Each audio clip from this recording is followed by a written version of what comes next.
So my name is Deniss Kaibagarovs. I'm a cross-platform developer at Sysiko. And in my day work, I work with iOS applications and Android applications. And lots of the time, I work with people who develop only for one platform, iOS or Android. And on the coffee breaks, they all have basically the same questions. They have questions about how do you do one thing in Android and how do you do other things in iOS. And so today, with this presentation, I would like to get you some knowledge about iOS if you are primarily Android developer. And I will start with frequently asked questions. These questions I see everywhere on a Stack Overflow, in the communities. And the number one of them is, can I develop for iOS on Windows? And it's hugely debatable question, because if you are aiming for native development using Objective-C or Swift, then you definitely need macOS. But you do not need Mac as well. No, Mac as a computer. You can, for example, use some kind of VirtualBox just to emulate macOS, or Hackintosh to build and pretty much develop.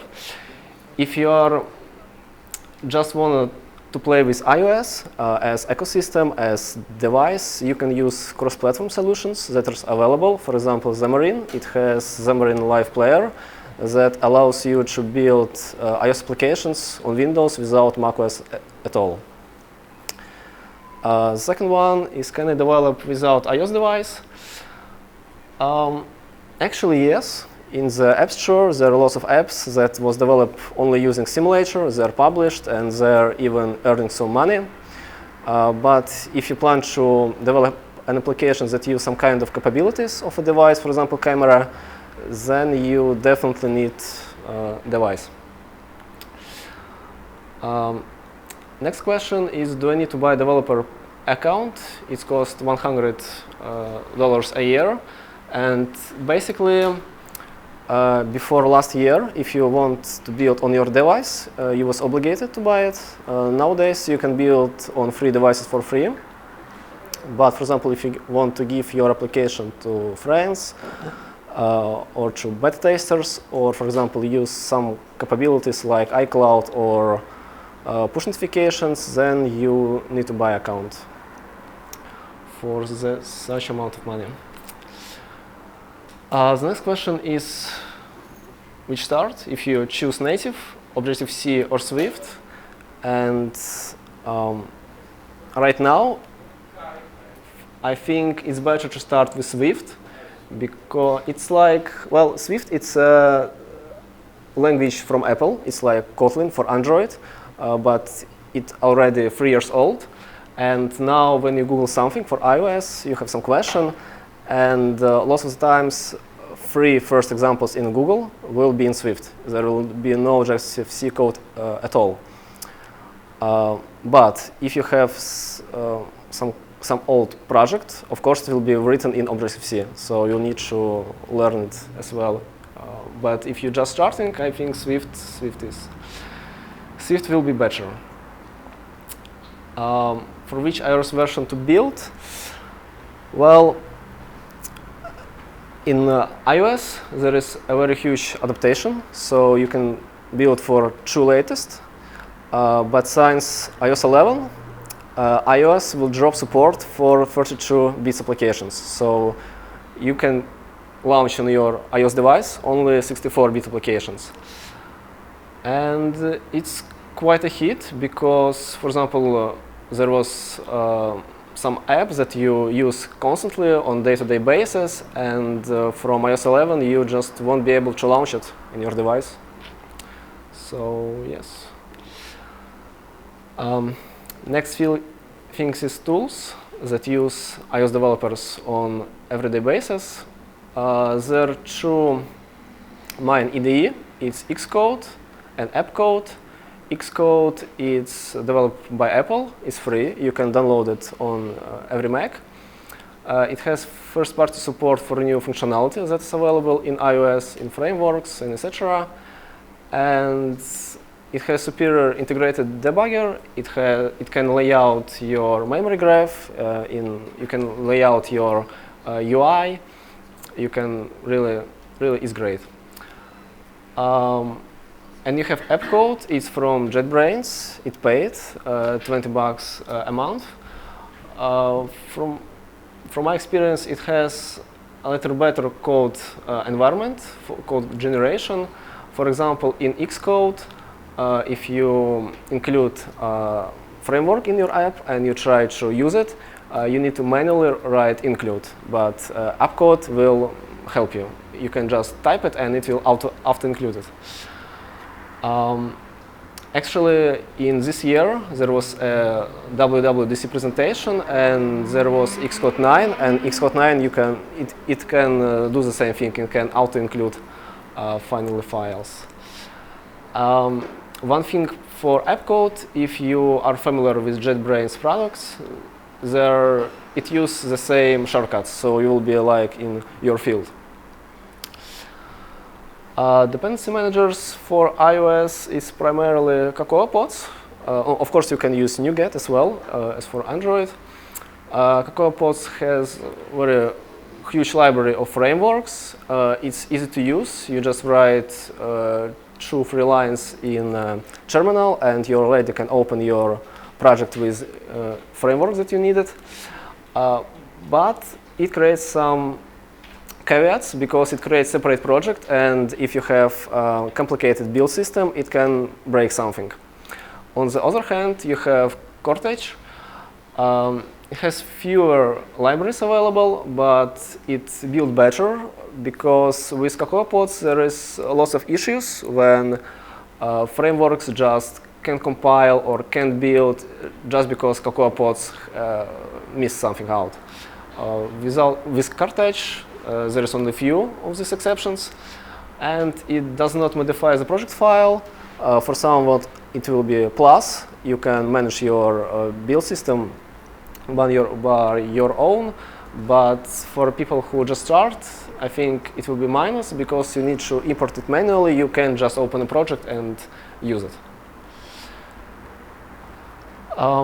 In iOS, you have a simulator. It's not an emulator that are available in Android, and there is a very big difference because simulator does not emulate. So if you launch iPhone 5 or iPhone 7, it will have the same performance, the performance of your machine. So it's basically not possible to receive memory warning on the simulator. And the one difference will be only screen size.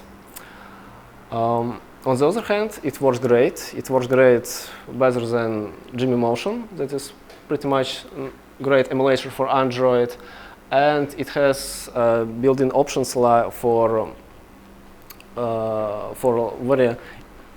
debugging, like trigger low memory warning, fake locations, and etc. But it lacks some real device capabilities, like camera, contacts, Touch ID. So if your app depending on that, you still need to buy a device.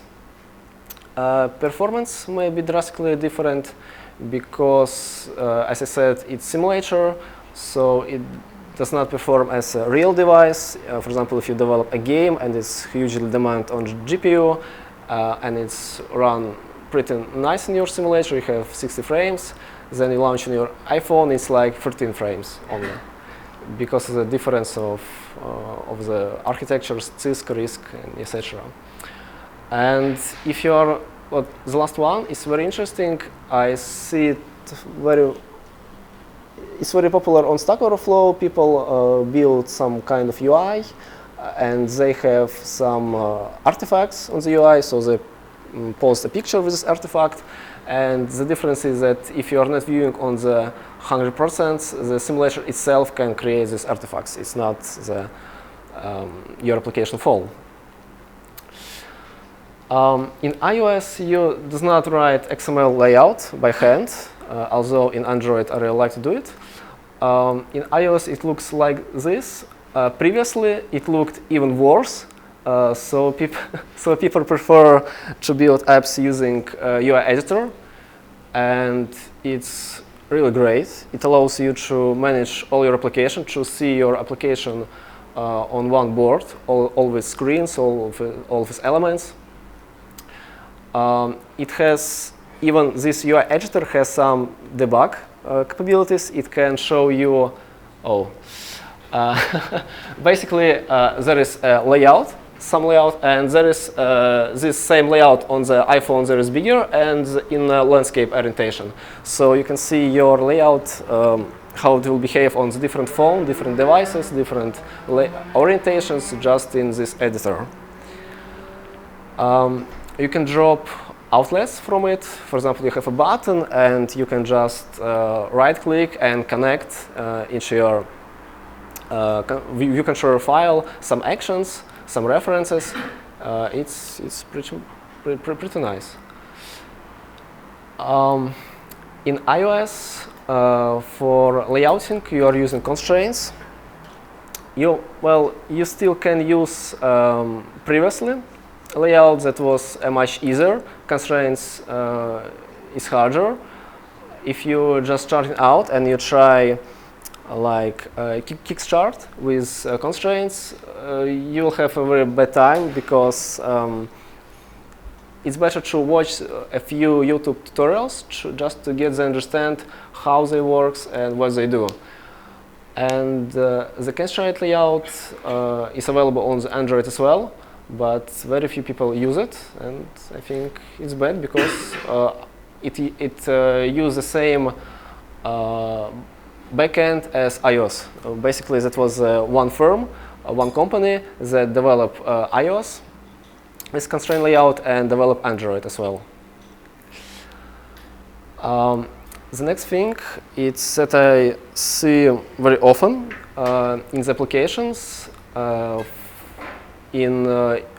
primarily in indie applications or in a company that has a really low budget. They build application for one platform, for example, for iOS, and then mock all of its design in the Android application.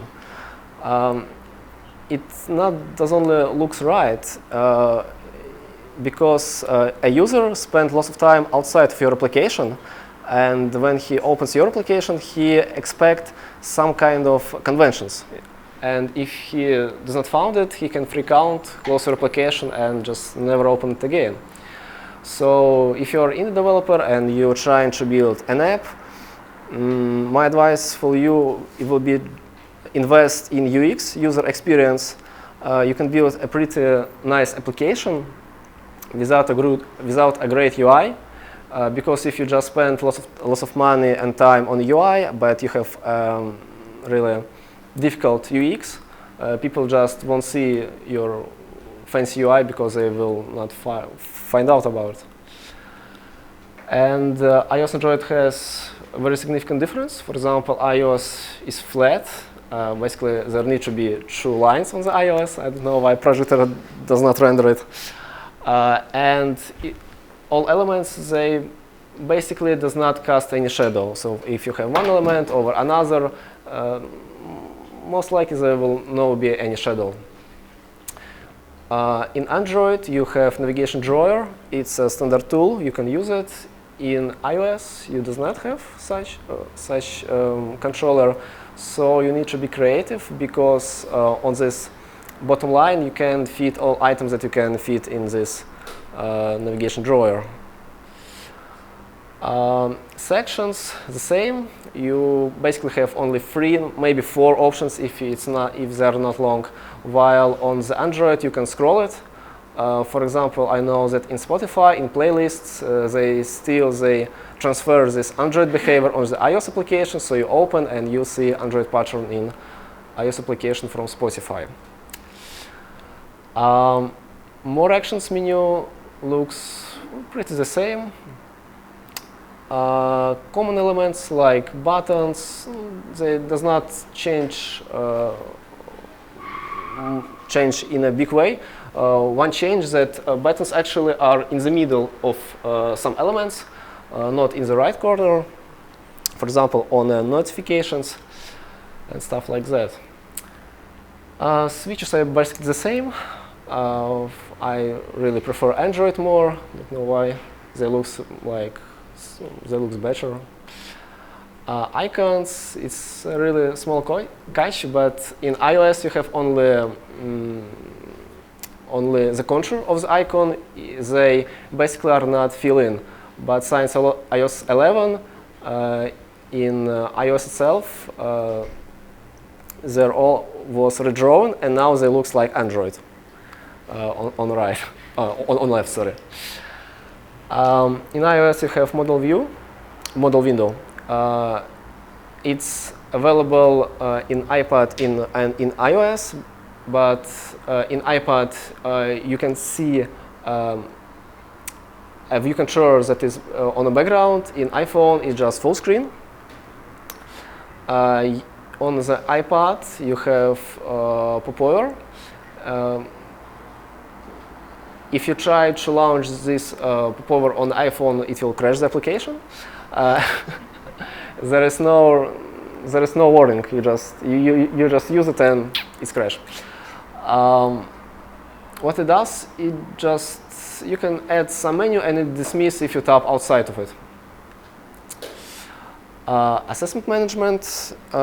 If in Android you just have a few folders for different DPIs, in iOS you have asset catalog, which is basically a JSON with links to the files, so you can edit JSON or use this fancy UI.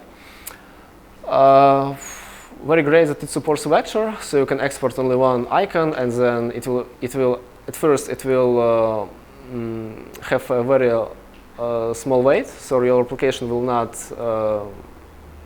weight lots of megs, and you can easily add new items by drag and drop. And you can see there is 2x and 3x items. There is 1x. So 1x it was non-Retina devices. On the current supported iOS there is no non-Retina devices, so you can use 2x and 3x images only. Sometimes people get lazy and they just export 3x and put them in the app. It will work, it will scale down, but it uses device GPU power, so your performance in the app can become slower.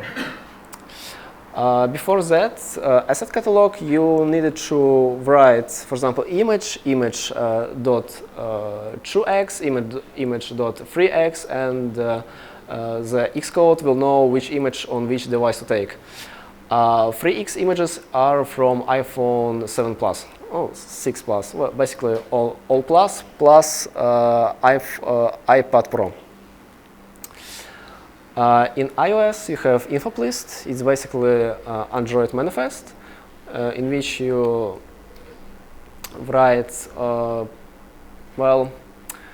in iOS, you ask for permissions on demand. So, for example, you launch your application, you go, for example, to the camera screen, and only then you can ask for a camera. You do not ask for all the permission when the user downloads the app. And when you ask in iOS for the permission, you need to give him some hint why you will use it anyway in your app. And this string, you can put it here with some other codes like bundle ID, name of the application, and some capabilities that use your application. Application lifecycle in iOS is basically the same as in Android because it's the same. Well, basically it's almost the same. We have View.Load. It's kind of on start, on resume. Basically, that's not true. This image, I did not catch it, but on resume it's much more like view will appear or view did appear.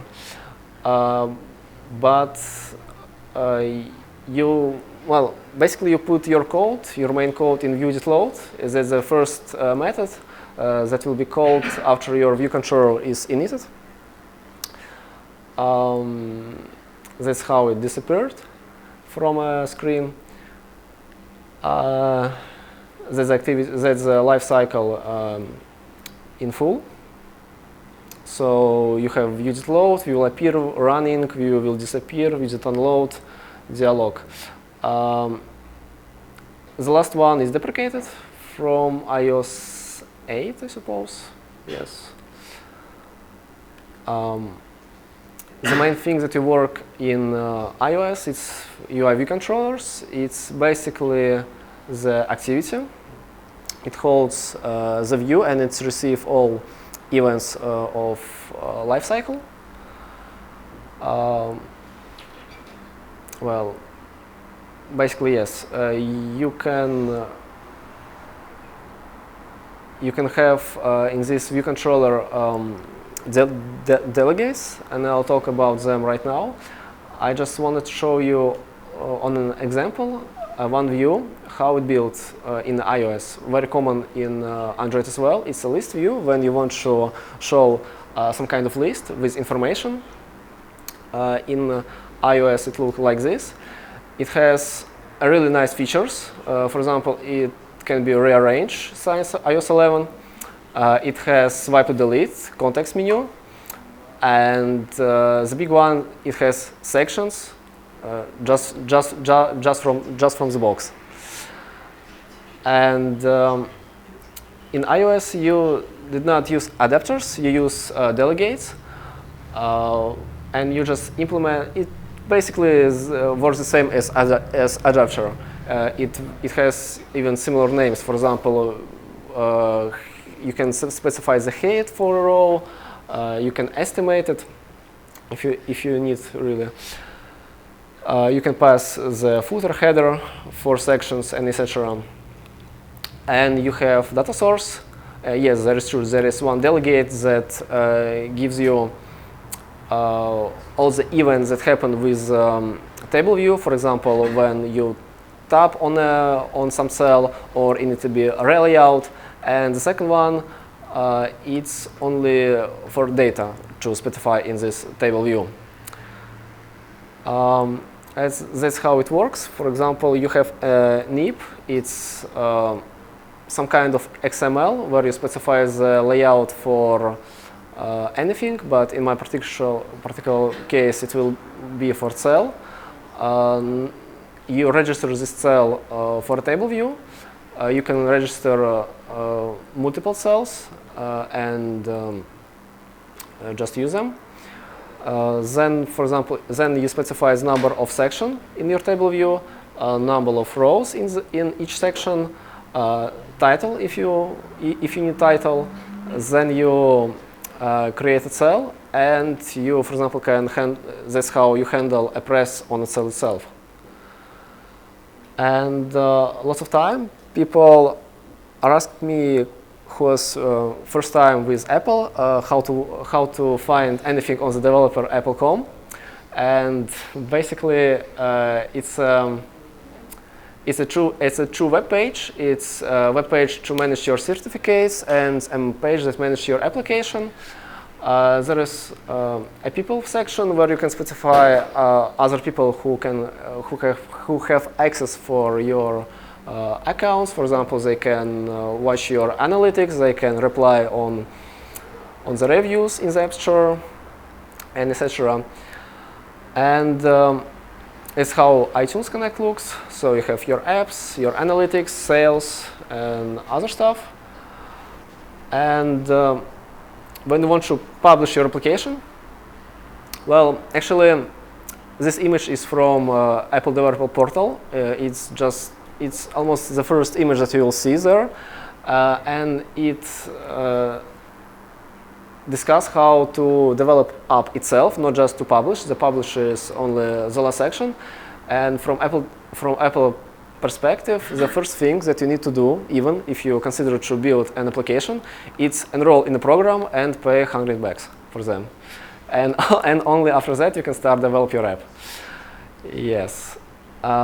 So basically, it's a flow for a new app. You can have beta testers. Apple recently bought TestFlight, so you can distribute your apps through the service. the publishing itself, it's a bit tricky. For example, in Android, you can just export your build, and it can be installed on almost any Android phone. And when you want to publish it, you just create a key store. Maybe key store creation may be a little bit tricky, but it's nothing compared to this. Because first of all, you need to join the developer program, so your account needs to be reviewed by them. After that, you pay them this $100. Then you generate certificate that actually you just authorize your machine to be able to build apps with particular provision profiles. After you generate the certificates for your machine, you create app ID. It's a bundle identifier of your application in which you specify all stuff that your application is using. For example, if you're using game center or push notification, you need to specify it in this app ID. After that, you register your devices, and before last year, if you're not paying $100 to the Apple, you won't be able to build on the device in any way without jailbreaking it. But now Apple gives free devices for free if you have free account. So you can just build on your device and have fun. And the last one is you need to create a provision profile that is basically a combination of app ID certificates that you create and devices. No, of course, and the certificate for your machine to build on this for this app ID. So that's how developer account look like.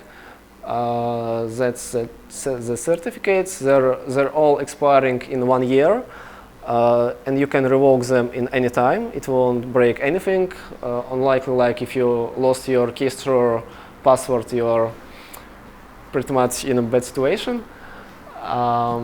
That's how app ID looks, where you select what capabilities your app using. In there, you register devices. You register them by adding UID of the device. You can register 100 devices of each kind. That means 100 iPhones, 100 iPads, 100 Apple TV, if someone needs them. And you generate profiles. The profiles can be 2 types, well, basically 3 types. It can be developer profile, it can be ad hoc profile, and distribution. The difference is that ad hoc can be installed on the devices from other services. So I think that was all. If you have any questions, you can ask.